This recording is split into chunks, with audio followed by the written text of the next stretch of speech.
O RFI convida a psicanalista Marília Arregui, que coordena em Paris os seminários Psicanálise e Educação, Angústia e Distúrbios de Aprendizagem, iniciativa da Universidade Federal Fluminense e da Escola Doutoral de Pesquisa em Psicanálise da Universidade Paris-Diderot. Boa tarde, Marília. Boa tarde, Paloma. Gostaria que você explicasse essa série de seminários que você coordena aqui em Paris. Bom, eu vim para Paris em 2017 para um pós-doutorado na Universidade de Paris 8 e, paralelamente, nós iniciamos esses seminários em psicanálise e educação na Paris Diderot. Fizemos um ano sobre a noção de autoridade e seus limites e agora nós estamos discutindo a questão da angústia e problemas de aprendizagem. São seminários mensais em que vários convidados vêm discutir os temas propostos, cada um dentro de uma perspectiva, dentro de uma linha em psicanálise. E é um seminário aberto para professores, educadores, psicanalistas, estudantes, pesquisadores, doutorandos, mestrandos. E vocês falam da angústia entre crianças e adolescentes, ou foca mais nos adolescentes? E também queria saber se as realidades francesa e brasileira são abordadas, já que existe uma universidade brasileira e uma francesa, né? E se há muitas diferenças entre essas realidades? De fato, nós fazemos alguns paralelos, né, entre os dois países, e como é um seminário internacional, é, ah, algumas vezes vêm pessoas de outros países que também trazem suas experiências, justamente por ser um seminário, então a gente sempre tem um espaço para as pessoas falarem e discutirem a realidade de cada país ou de cada contexto em que elas vivem. No Brasil, nós vivemos problemas muito graves relacionados à educação por conta de cortes de verbas, principalmente atualmente, né, em todos os níveis da educação, inclusive na educação superior. Nós vimos bastante as questões de infância e adolescente, mas também tratamos da questão da angústia na educação como um todo, né?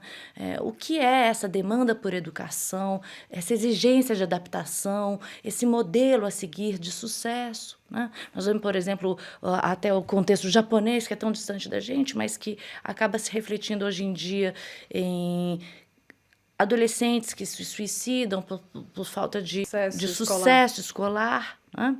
Então, essa questão também do fracasso escolar ela é discutida muito a partir da ideia de que existe um contexto, uma estrutura e para a criança e o adolescente serem bem-sucedidos, esse contexto também precisa ser repensado e revisto. Na França, existem hoje em dia muitos problemas por conta também de novas leis, reformas que são feitas na educação, são propostas para a educação, muitas vezes sem considerar a realidade dos professores, dos educadores.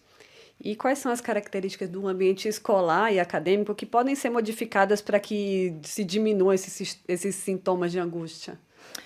Bom, além dessa exigência enorme de sucesso dentro de um mundo narcísico, espetacular, onde as pessoas têm que ter uma performance muito grande, a gente vê também o problema dos professores mal pagos, falta de estrutura nas escolas no Brasil, e aqui muito essa comparação mesmo entre as crianças, os problemas de maus tratos entre as crianças. Então, a principal questão é que que existe uma estrutura na escola. Muitas vezes não existem psicólogos, assistentes sociais, principalmente nas escolas públicas, nas escolas estaduais brasileiras.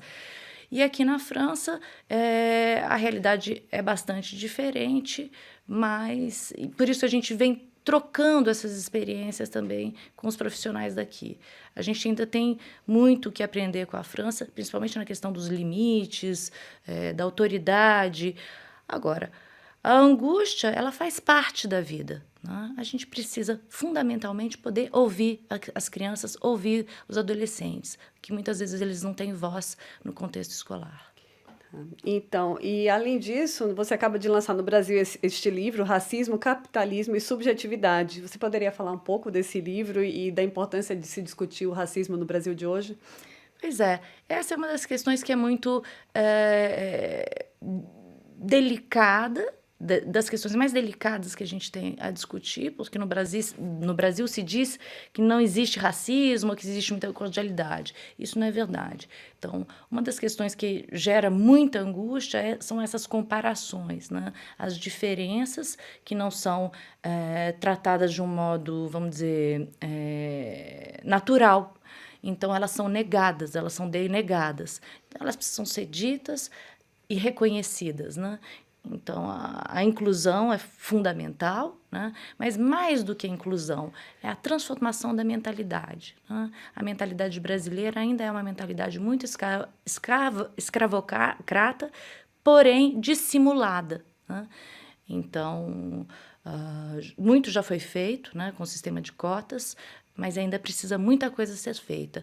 Uma das questões que é discutida nesse livro, por um professor da Universidade de Paris 8, que é o Leandro de la Jonquière, é a questão a reformites aguda, como se a gente tivesse que fazer milhões de reformas na educação. Na verdade, o que a gente tem que fazer é investir na educação e escutar as crianças e os jovens. E para terminar, você também escreveu um capítulo nesse livro sobre a paixão.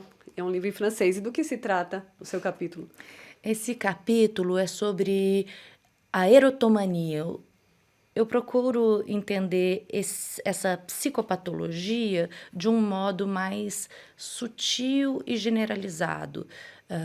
Existe um traço, que é um traço erotômano, vamos dizer assim, eu uso esse termo, para pensar que em todas as relações, principalmente no mundo de performance, em todos têm que ser belos e amados, né? No mundo narcísico, vamos dizer assim, numa cultura narcísica, em que a gente espera do outro ser amado antes da capacidade de perceber a existência do outro e a diferença que esse outro representa na nossa vida.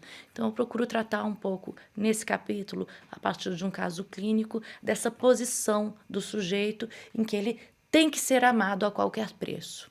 Tá bom, muito obrigada. O RFI Convida falou com a psicanalista Marília Arregui. Obrigada.